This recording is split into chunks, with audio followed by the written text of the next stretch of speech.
Hello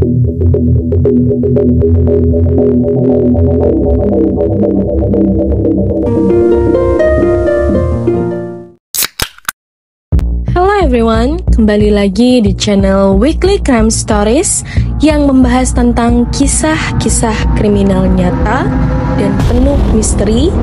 Bagi kalian yang menyukai kisah kriminal yang penuh misteri, jangan lupa klik tombol lonceng di bawah, subscribe channel ini agar tidak terlewat kisah yang penuh misteri berikutnya.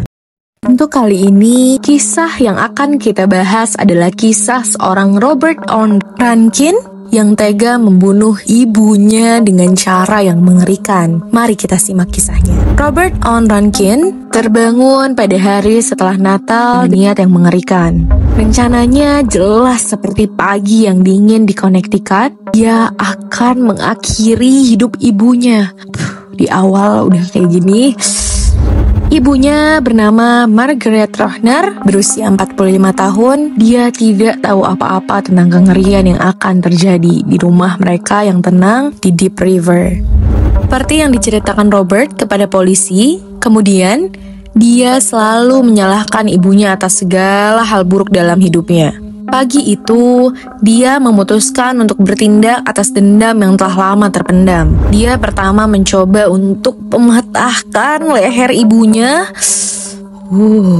Tapi ketika ibunya berteriak dan melawan, dia mengambil penggaruk api dan menusuk leher ibunya.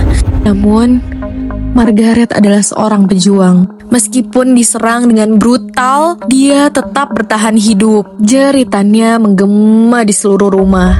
Robert berputus asa dan bertekad menanggalkan pakaiannya, percaya bahwa itu akan memberinya kekuatan lebih.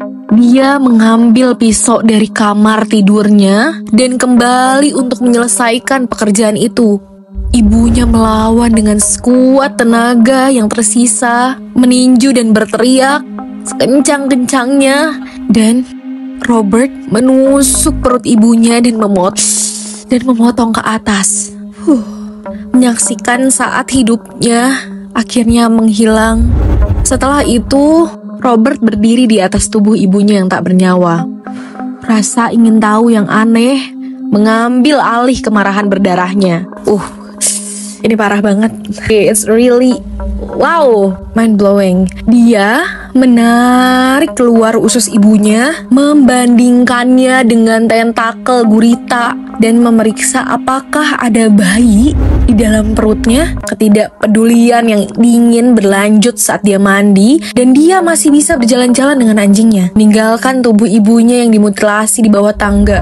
Sekitar pukul 1 siang, Robert menelpon ayahnya yang bernama Robert Rankin Jr. dan mengakui pembunuhan itu. Ayahnya terkejut dan segera menelpon 911. Dan dia berkata, "Anakku membunuh mantan istriku," ujarnya kepada petugas.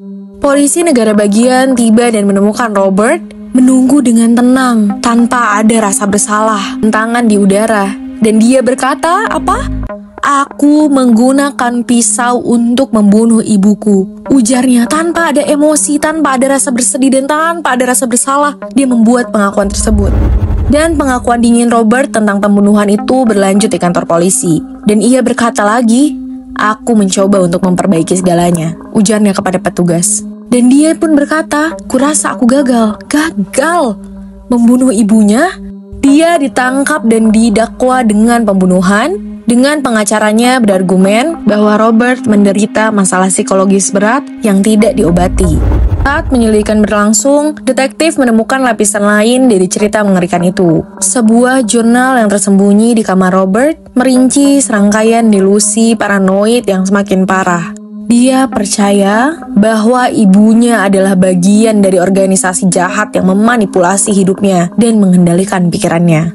Entry terakhir yang ditulis pada hari Natal mengisyaratkan keyakinannya bahwa ibunya bukan manusia, tetapi alien yang dikirim untuk menghancurkannya. Di pengadilan, para dokter bersaksi bahwa Robert, sekarang berusia 24 tahun, menderita skizofrenia dan mengalami psikosis parah. Para hakim menerima bahwa Robert tidak mampu memahami bahwa tindakannya salah karena penyakit mentalnya. Dia dinyatakan tidak bersalah karena alasan kegilaan dan dikirim ke rumah sakit jiwa negara. Di sepanjang persidangan, ayah Robert dan pengacaranya menyatakan kesedihan mereka untuk Margaret yang telah mendedikasikan hidupnya untuk merawat anaknya yang bermasalah. Dia telah mencoba segalanya untuk membantunya, hanya untuk menemui akhir yang tragis di tangannya. Saat Robert duduk di selnya, sekarang dalam pengawasan bunuh diri, kenyataan tindakannya dan konsekuensinya mulai meresap. Rumah tempat tragedi itu terjadi saksi bisu dari kengerian yang menghancurkan sebuah keluarga dan komunitas sekitar. Dalam sebuah twist terakhir, saat Robert dibawa kembali ke selnya, dia berbalik pada pengacaranya dan bergumam, "Aku masih melihat mereka.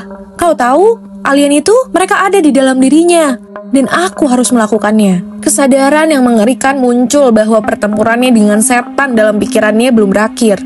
Meninggalkan pertanyaan yang menghantui, akankah dia benar-benar terbebas dari kengerian dalam pikirannya? Cerita ini semakin gelap ketika ayah Robert yang didorong oleh kebutuhan untuk mendapatkan jawaban memulai penyelidikannya sendiri terhadap delusi anaknya. Menggali melalui catatan keluarga lama dan korespondasi, dia menemukan surat-surat dari Margaret yang merinci perjuangannya dengan kesehatan mental Robert. Sebuah surat yang ditulis hanya beberapa minggu sebelum kematiannya. Ia mengungkapkan ketakutan Margaret akan keselamatannya sendiri.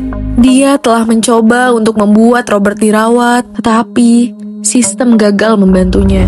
Robert SR juga menemukan simpanan tersembunyi dari barang-barang pribadi Margaret, termasuk liontin dengan foto Robert kecil, dan sebuah catatan samar yang berbunyi, "Kak, sesuatu terjadi padaku.